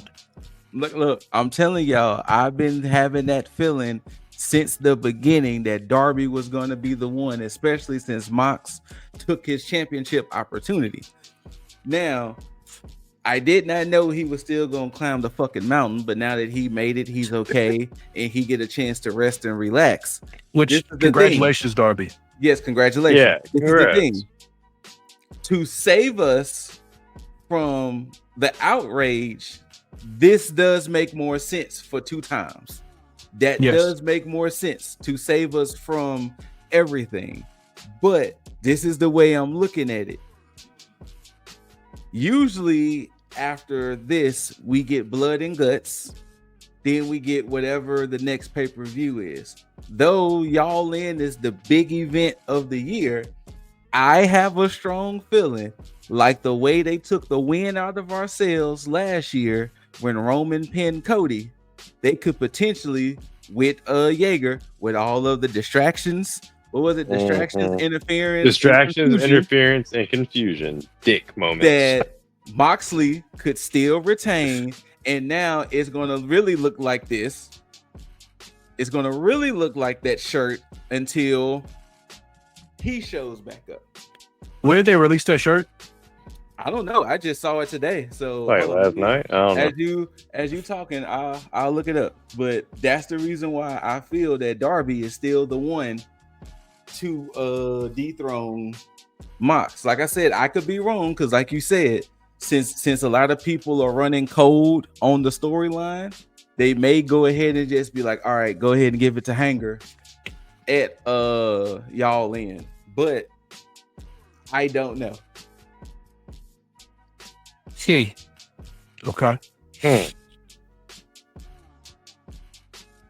I'm hoping they give it to Hangman. If Darby comes in and fucks it up for everybody, that would be a beautiful return and turn at the same time. Because obviously he's so over with everybody, he would be welcomed as a babyface at first. But for him to do a heel turn and join the fucking Death I don't think it's Riders, gonna be a heel turn. I don't think it's gonna be a heel turn. I think you don't think I he'd do a too- heel turn and join the Death Riders? No. I think what's gonna happen is that due to all of the distractions, interference, and confusion, Moxley just wins, and then, like you said, it's gonna look like all hope is lost. And then Darby's gonna show up like the damn knight in shining armor. I don't even see it on the shop, Dizzle, unless I'm just researching wrong. But unless this is a real shirt or not. But Darby's gonna look like the knight in shining armor because it's gonna be like, damn, the one person we thought who could really do this was Hangman. He looked like he was the most viable person. Now he can't do it. The next thing you know, during Blood and Guts or whatever, he's gonna show up, and then that's probably when we're gonna really get Death Riders with the Bucks, the Ops, Swerve, and Hangman and and Osprey, probably all behind Darby, and we're gonna really have some kind of truly faction wars type situation, and then boom, Darby really gets that belt up off of Moxley sometime in the late summer, early fall. Death Riders are already a 5-person faction. I mean, but if you take out Marina Shafir, it's just 4. Then you get the Bucks at 6. You could have Darby, Hangman, Swerve, Ops. They need one more. And then it would be set for a Blood and Guts match. Darby, Swerve, Hangman, Ops. That's 5. Yeah, they would need one more person. Not sure who. Well, for starters, so the shirt was 6 months ago, so it was back in December.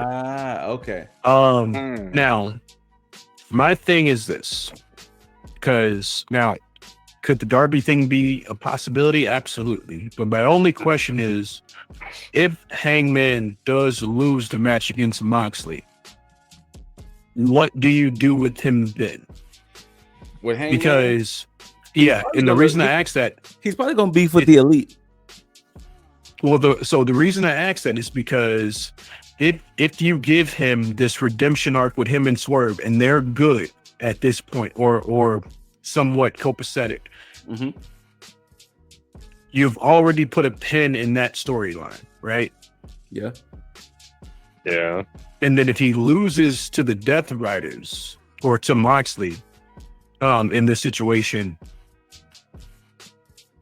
then what? Like, where do you place Hangman moving forward? Because if you're building him up, and then you just give the title to Darby, what then do you do? Because Swerve just pretty much came off being champion, like most recently. Osprey has a chance to become champion, because he doesn't get hurt by this. Because everybody knows he's next up. And these are your top guys right now. I was just thinking, You have Darby be that sixth person in the Blood and Guts with Hangman, Swerve, everybody else, Ops. But Look, I just got it. I just got who could actually also join the Death Riders as well. And they kind of sowed seeds with it at Anarchy in the Arena. I hate saying this. Hook can join the Death Riders at this point. They got a long breakup. Him and Christian. Like they're really stretching that breakup. So no, Hook. Oh, my bad, Hook. I'm thinking about freaking okay. Anyways, yes, Hook. Hook I can see Hook with Death Riders.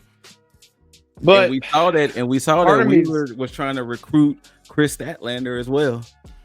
Yo, I did see Wheeler Yuta do that. I was like, bro, are you spitting game or are you trying to just like get her to join the faction? Like, because to be honest with you, I thought at this point in the Death Rider story, the Death Riders would have been looking like Don Callis family. Yeah, like 8 to 10 deep. Yeah, I thought at this point they would have had about 10 folks rolling with the I Death thought they would Riders have at this too. point. So I mean, fair enough. That's fair. I probably would have thought more of like 8, but yeah, I mean, they're 5 deep on their own. You throw in Stat, you throw in Hook. Yeah, you could easily get shit. Yeah, you could have easily gotten it. They got their mercenary with Gabe Kidd as well. Oh, yeah, that's true. So, man, this story with the Death Riders is so wonky, man. It's just I wish they did better. Ever since Moxley got that belt off of Danielson, it's been wonky. Mm-hmm. I don't know if Mox should have been the one to take it off of Danielson. It had no choice from the way they did the storyline. They did draw themselves into a corner. They did. It started off perfectly because like them putting the bag over Danielson's head and doing all this shit. I was like, I'm here for it because it was visceral. But then it's like you went absolutely nowhere. You gave us shock value at the top, and then you couldn't follow up with the level that you started at. Now, to those people that don't understand, I'm sorry, Scoop. No, go ahead. That's like taking a chick to like a 5-star restaurant on your first meeting, and like you paying like $500 to $1,000 on the meal, and then after that, you just go in to like Chili's and Applebee's. This dude said first date. Vic and Anthony's. You just didn't follow up with that. It's like Bell. you put us up here and you started us here and you didn't stay there or even go higher. You just literally just went lower. It was like you basically didn't respond to the calls. You didn't text me back, man. It's like, why you do this to me? This is the problem that I have, and it's the problem that a lot of people have with the whole Death Rider situation. Well, this is the only other thing I can see at y'all in, and this is the only way that I can see it leaning towards Hangman's side, and maybe the Darby thing just happens later. The only thing that will make this thing work out, because we're definitely going to get some DICs in this match. That's going to happen. Yes. There's only one thing that will tie the bow to this match to make it right, and that's if Danielson makes his last appearance by Busaiku Nin Moxley and be like, hey man, get this belt, big dog. And then next thing you know, that'll be like, oh shit, Danielson appeared, got his get back on Moxley, and then boom, he can go have his match with John Cena somewhere down the line. But other than that, that's gonna be the only other thing that I can see that will stop my Darby theory is if Danielson comes and get his get back at y'all in. You know what? And I didn't ask this, and I probably should have asked this question instead. But let's say Moxley does lose. What happens with the Death Riders after that? Wheeler Yuta takes over. You think they'll still be a thing? Probably not. Like, legitimately, probably not. I could see Wheeler going off in his own direction with Stat. They could possibly turn a thing into that. Marina Shafir, I could see splitting off by her own, or even going with Claudio. Can't really know what the hell they're going to do with Pac, because Pac is legitimately just the guy that can go into any faction, apparently. I don't know. This is the situation that's making me start to believe that Scoot's theory might be correct, because it's like, Mox losing? Yeah, no, because of Darby being the guy, because then him going up against Hangman, him beating Hangman. Yeah, we can ask the question, what happens with Hangman after this? It's like, yeah, you can easily paint the picture of, all right, him and Swerve are cool. Now they're starting to align, everything's good. Now they're starting to build a stronger force up against Death Riders. Cool. But then if the Death Riders lose, there is no end game for this. It's like, okay, they just lose, and then they just kind of just disappear into obscurity. But if they win, there's an upside to being like, hey, we're the stronger force. We've beaten everybody that you put up against us. If they lose? Because what do you do with them after that? I don't know. Mox's beat Danielson, who's like beaten just about everybody else. They're in a strong position even if they lose. So this is the only other thing I lead credence to Hangman winning when it pops up. That the one that doesn't belong is the only one that leads credence to possibly Hangman winning, because they've been having back and forth sporadically here and there and here. And he's been saying he wants his belt back too. Now, granted, he can still want his belt back from Darby, but since Hangman and MJF have been having words, that's the only other reason I can go ahead and see Hangman getting the dub as well. Because I'm like Dizzle. At this point, I know TK and the writers know that people are getting a little sour on the Death Riders. So unless they're truly all in, pun intended, on Darby being the one, I can see them kind of ending the misery and letting Hangman win. And most likely Hangman's first opponent will probably be Maxwell Jacob Freeman of the Hurt Syndicate, which sounds so wild to say that. Look, man, I think Maxwell Jacob Freeman is just trying to be the same kind of icon as Cody Rhodes. That's my only reason for seeing Max doing this. Cody Raheem Rhodes rolls off the tongue. I can't even think of something for Maxwell yet. But Cody I'll Raheem say it Rhodes, off camera, but okay. Not right now. We gotta like run it by the what's it called, the sample study. It'll probably be Maxwell. It'll probably be Maxwell Jacoby Freeman. That's that Maxwell Ajaba.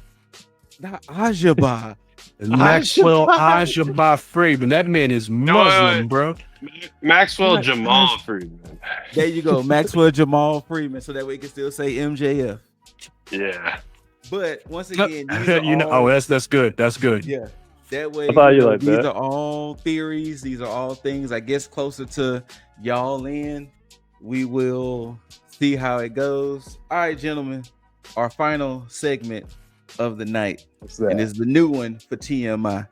It's going to be called Get It Off Your Chest.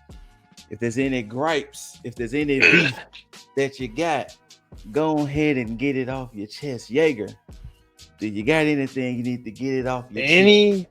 Any beef? Anything within the world of professional wrestling, get it off your chest. Just give Roxanne the damn belt already. But also, let's see here. Karrion Kross, my man, my dude that should have never stayed out of the bald phase.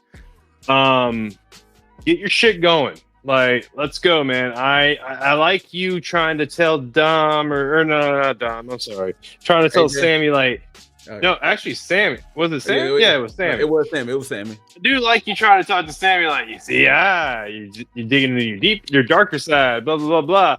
Karrion Kross, soon as Sammy wins that belt, I would love to see you be the one to go up against him, possibly lose, possibly win. But I would like to see the TikTok come back. I would like to see the man in NXT I saw become the threat that he should have been. But we'll see if Triple Paul lines that up or HBK lines that up. As far as AEW goes, I am here for Tony Storm doing her random bullshit. I am here for Kenny Omega versus Okada 5.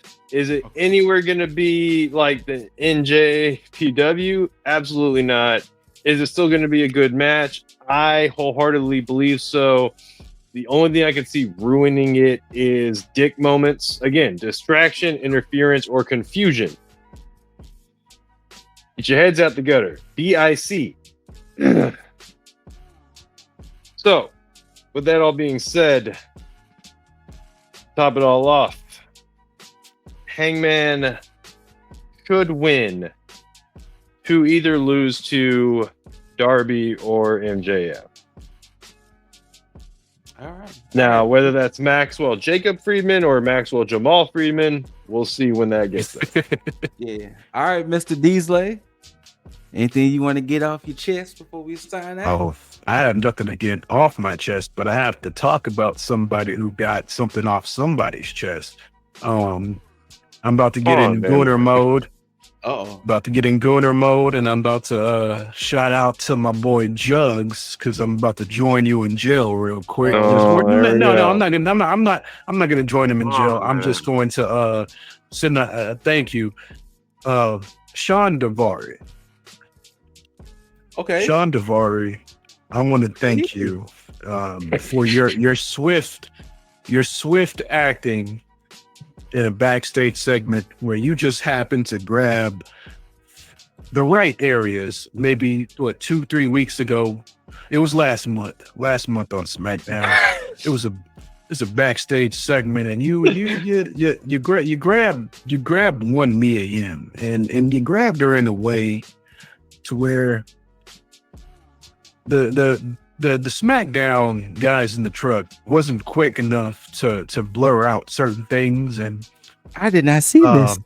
You look, hey, well, you know what I did? Hey, come on, pull up the screenshot. Let's go. No, we can't do that. This is YouTube now. But you know, hey, if we ever have a Patreon, we'll do shit like that for all of you. But you reenactments and all that. Anyway, and we'll talk about this off screen, so you won't get that conversation. Yeah, no, you just won't. Like you didn't get the conversation where me and Yeager were talking about friends in the office. But anyway, yeah. Shout out to Sean Davari, because you, my friend, it's almost like you unintentionally knew the assignment, and you knew I was watching, and it. Hey, Keith Lee, I see what you're working with, homie. And congrats, my friend. It's more than fair to be jealous of the legend. But all hey, right. You know, that's it. I got no gripes. I already talked about, my cheeks. I talked about King of the Ring. My look, the shit on my chest was gotten off earlier. So hey, we're here. All right. So since it's my turn right here, give this man everything in the world. He deserves the world. He deserves the merch. He deserves the championship. He deserves the screen time. He deserves everying. Mr. He deserves. This man deserves.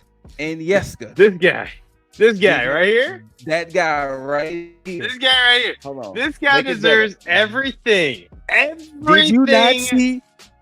Did you not see worlds collide, sir? This man deserves everything. The crowd that Santino Morello would have gotten. Shut up. We ain't talking about Santino. This is not his era. Okay. Look, man. This is just another. Okay? This is just another man with a fucking reptile puppet. I'm about to mute this man. Did I say everything. Look, did I say anything about that was supposed to be negative? Give him everything. Mr. Iguana, give him everything. I'm only saying that Mr. Iguana deserves everything that Santino Marella should have gotten. All right? Santino Marella had fantastic character work, just like Mr. Iguana does. And Santino Marella is not a multi-time champion in the way that we would have liked him to be. Unfortunately, Santino came at the wrong time, but the right time. Give Mr. Iguana to debut Bobby Lashley. Yes, everything. I know. No, wait. Umaga. Everything. Was it Umaga or Bobby? It was Umaga. I thought. I think it was Umaga, yeah. Give Mr. Iguana the superstar treatment. Strap the rocket to his back and let him soar. Now, before I let Dizzle sign it off, I just tried to the moon, Mr. Iguana. Yes, I did. Before Dizzle sign us off like good old days, make sure you love one another, love yourself, take care of one another, and take care of yourself. It is Pride Month. It is Men's Mental Health Awareness Month. So please take care of yourself and your fellow person, human being, whatever they identify. Love one another. Stop being assholes out there. What the boy? Stop being jerks. Can I help you? Can I help you? Shout outs once again to our mascot. Good That's the boy right here. The bestest boy. Hey, wave. And whenever Dizzle gets back, he can go ahead and sign us off for the one time. But until Dizzle gets back, like I said before, give this man everything. Book it. Strap the rocket. No, I'm straight up here for that. Move. Give him. You know what? I need US, all of it. I need him to go up against Cameron Grimes for the Intercontinental title. Please. Give it all to him. Or the North American title, whatever the fuck. Okay. If he has to go to NXT, give it all to him. But yes, Dizzle, take it away, good sir. All right. Like old times. Well, whether you loved it, hate it, don't forget to rate it. Thumbs up, thumbs down. Leave all your comments, questions, concerns down below. Make sure that you tag that notification bell. Tag that like button. Tag that subscribe button. So make sure we need to make sure we all that engagement. But before I close this all out, let me go ahead and just, for the 1 time, 2 time, 3 time, all time, warm that too sweet up for my bros with a good bada ale. Shout out to Juggs. Shout out to Leo. Until you see these hands and faces, until you hear these immaculate voices, we bid you all adieu. Until next time, you beautiful, beautiful, beautiful, beautiful, beautiful mother effers. Tag the fuck it. Dollars make a way to make a change. Gotta be insane to make them same mistakes again. So I'm switching lanes.